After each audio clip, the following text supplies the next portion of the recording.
कहताने बाबूजी ना रहे दे हम घर में, कहताने बाबूजी ना रहे दे हम घर में। 4 बेरी हो रहलिया मेला दिन भर में, हो गईनी कंगाल हम तो माल के चक्कर में। अरे हो गईनी कंगाल हम तो माल के चक्कर में।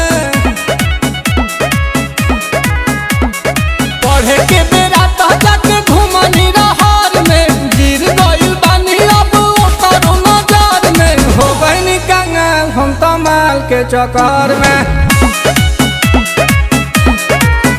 अरे हो गइनी कंगाल हम तो माल के चक्कर में।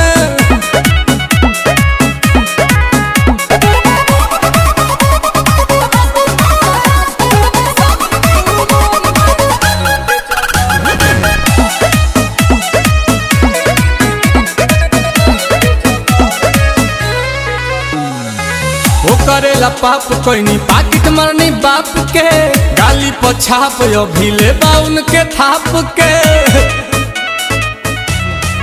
कि हम तो अपन ही घरवा में चोर भइनी, बाटे कर जला दाइल करज खोर भइनी। कि मन करे कूद जाई जाई के नहर में, मन करे कूद जाई जाई के नहर में। हो गइनी कंगाल हम तो माल के चक्कर में। अरे हो गइनी कंगाल हम तो माल के चक्कर में।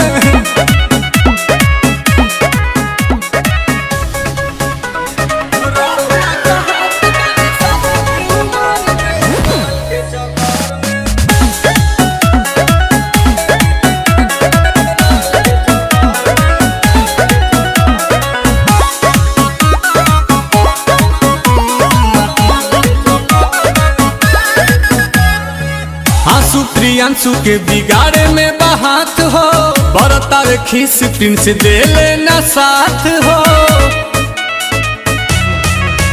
भैले नील कमल घर के न घाट के, अब तो मलियो भगाई देले डांट के। रड़ुआ का हाथ बानी शादी के उमर में, रड़ुआ का हाथ बानी शादी के उमर में। हो गईनी कंगाल हम तो माल के चक्कर में।